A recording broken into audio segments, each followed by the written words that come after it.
Putin visiting North Korea for first time in 24 years. At least 11 dead and 64 missing in shipwrecks off Italy. Brazilian women protest bill that equate late abortions with homicide. German investigators seize record $2.8 billion of cocaine. Justin Timberlake arrested on driving while intoxicated charge.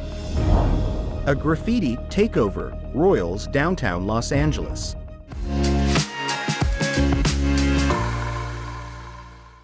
Hello, I'm Johnny. Thank you for joining us on Funday News. It's Wednesday, June 19th, and here are your top stories. Russian President Vladimir Putin arrived in North Korea to a red carpet welcome on Tuesday night, marking his first visit to the totalitarian state in 24 years. Putin was met off his plane by North Korean leader Kim Jong-un, and the pair, flanked by a military guard of honor, talked animatedly for several minutes. The two leaders last met in September at the Vostochny Cosmodrome in Russia's Far East. But this is Putin's first trip to Pyongyang since 2000. Ties between the two pariah states have strengthened in recent years, especially since Russia's full-scale invasion of Ukraine. North Korea needs help with space technology after his recent failure to put a second spy satellite into orbit, as well as with food, fuel, and foreign currency. Russia faces a continued shortage of weapons in its war in Ukraine. The United States has expressed concern about the deepening relationship between these two countries. The Kremlin described the trip as a friendly state visit, with Russian media reporting that both leaders may sign a partnership agreement, including on security issues, and will give joint statements to the media. A parade in Kim Il-sung Square is anticipated. Putin is also expected to watch a concert and visit the Orthodox Church of the Life-Giving Trinity in Pyongyang, the only Orthodox church in North Korea. Ahead of his arrival, Putin praised Kim for firmly supporting Moscow's war in Ukraine. In a letter published in North Korean state media, Putin promised to build trade and security systems with Pyongyang that are not controlled by the West. United Nations agencies said in a statement that 64 people were missing at sea after a shipwreck off the Italian southern coast on Monday, while 11 were rescued and taken ashore to a Calabrian town. The German aid group Rescue Ship wrote on Monday on the social media platform X that in a separate shipwreck, rescue workers found 10 bodies of suspected migrants trapped below the deck of a wooden boat off Italy's tiny Lampedusa island. In the first shipwreck, which took place about 125 miles off Calabria, a boat that had set off from Turkey 8 days earlier caught fire and overturned. The search and rescue operation started following a mayday call by a French boat. The boat was sailing in a border area where Greece and Italy carry out search and rescue operations. The UN agencies said survivors and people still missing at sea came from Iran, Syria, and Iraq. The Italian Maritime Rescue Coordination Center immediately diverted 2 merchant vessels sailing nearby to the scene of the rescue. Assets from the European Border and Coast Guard Agency, Frontex, also helped.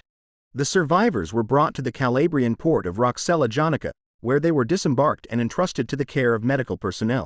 The Coast Guard said one of the migrants died soon after. In the second shipwreck, the crew aboard rescue ship's boat, the Nadir, found 61 people on the wooden boat, which was full of water. Thousands of demonstrators took to the streets of Sao Paulo on Saturday as protests swept across Brazil in opposition to a bill that would further decriminalize abortions. If passed, the law would equate the termination of a pregnancy after 22 weeks with homicide. The bill, proposed by conservative lawmakers and heading for a vote in the lower house, would also apply in cases of rape. Critics say those who seek an abortion so late are mostly child rape victims, as their pregnancies tend to be detected later. To rally opposition, rights groups created the A Child Is Not a Mother campaign that has flooded social media. Organizers estimated that about 10,000 people, mostly women, filled several blocks of Sao Paulo's main boulevard on Saturday afternoon. It was the biggest demonstration yet, following events in Rio de Janeiro, Brasilia, Florianopolis, Recife, Manaus, and other cities. Many wore green clothes and scarves, a common sight in women's rights mobilizations across Latin America. Marley Gavioli, 65, has mostly refrained from protesting since demonstrations in the 1980s that called for the end of the military dictatorship, but she told the Associated Press she's too outraged to remain home. If the bill becomes law, the sentence would rise to between 6 and 20 years when an abortion is performed after 22 weeks. Critics have highlighted that this would mean convicted rapists could receive lesser sentences than their victims. Experts say that late access to abortion reflects inequalities in healthcare.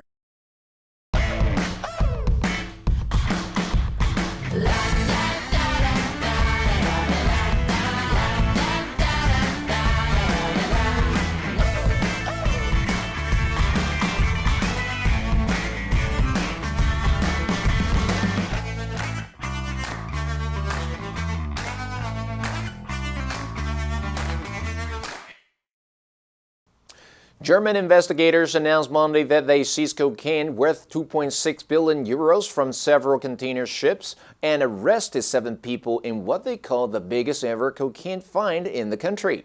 Prosecutors in the western country of Düsseldorf said they confiscated the 35.5 metric tons of cocaine last year following a trip from Colombian authorities. They also found 25 tons of cocaine in the port of the northern city of Hamburg. Another 8 tons in the Dutch port of Rotterdam, and almost 3 tons in Colombia. The drugs were hidden among vegetables and fruit. The suspects, aged 30 to 54, were arrested in recent weeks and are believed to have been behind the smuggling. The 7 include German, Azerbaijani, Bulgarian, Moroccan, Turkish, and Ukrainian nationals. Their identities were not given in line with German privacy rules. A businessman from the western German state of North Rhine-Westphalia set up 100 letterbox companies to make the transports appear legal. A written statement by prosecutors said, specifically, the suspects are accused of organizing the transport of 10 sea containers with large quantities of cocaine from Latin America to Europe in the period from April to September 2023, with other as yet unknown accomplices allegedly residing in Turkey via front companies set up for this purpose. Local officials have informed the BBC that singer Justin Timberlake was arrested in New York for driving while intoxicated. The Suffolk County District Attorney's Office stated in a release that the pop star was arrested and formally charged on Tuesday morning. Timberlake was in Sag Harbor, an affluent village in the Hamptons, a popular summer destination for celebrities on Long Island. He was released without bail after being formally charged. The BBC has contacted Timberlake's lawyer for comment. The pop star has openly discussed seeking help for excessive drinking in the past. According to a charging document, Timberlake was arrested at 12:37 Eastern Daylight Saving Time after police pulled him over in his gray BMW for driving through a stop sign and failing to stay on the right side of the road. Timberlake, 43, was set to embark on a global tour for his 6th album, Everything I Thought It Was. A former member of the popular boy band NSYNC, Timberlake is an actor, songwriter, and one of the best-selling music artists in the world. In the state of New York, penalties for charges related to driving while intoxicated include up to a year in jail, a $1,000 fine, and the suspension of a driver's license for at least 6 months. Timberlake was scheduled to perform 2 shows in Chicago this weekend, followed by a show in New York's Madison Square Garden next Tuesday. Climbing up abandoned, unfinished floors and tightrope walking across balcony ledges, backpacks claying with cans of alkyd and acrylic, a collective of Los Angeles graffiti artists has transformed their craft beyond urban aesthetics to champion community issues. Their choice of canvas, Oceanwide Plaza in downtown LA. Occupying over a full square city block, the plaza was imagined as a vast mixed-use building project, offering city residents over 500 lavish condominiums, a 5-star hotel, retail spaces, restaurants, and a private 2-acre park. However, construction on the $1 billion project, which began in 2015, was shelved after the Chinese-backed contractor Oceanwide Holdings ran out of funding in 2019, and it has remained unfinished ever since.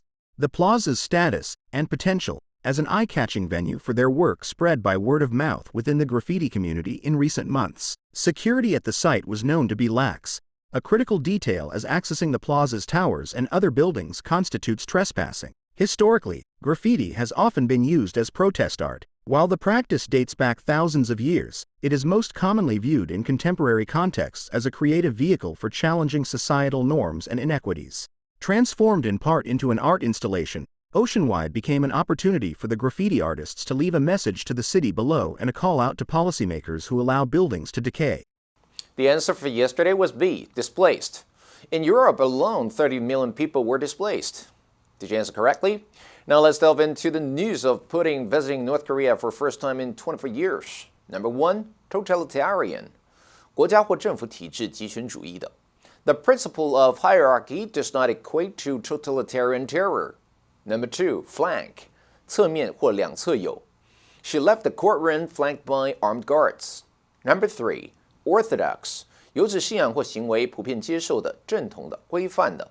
I do not wish to quarrel with the assumptions made about the benefits of orthodox education. Next, we have a multiple choice question for everyone to practice. Which answer would you choose? You can write your answer in the comment section. The correct answer will be announced tomorrow. And that's all for today's Funday News. Be sure to tune in to Funday News from Monday to Friday and click the link below to join Funday for free. I'm Johnny Wu, your host. I'll see you next time.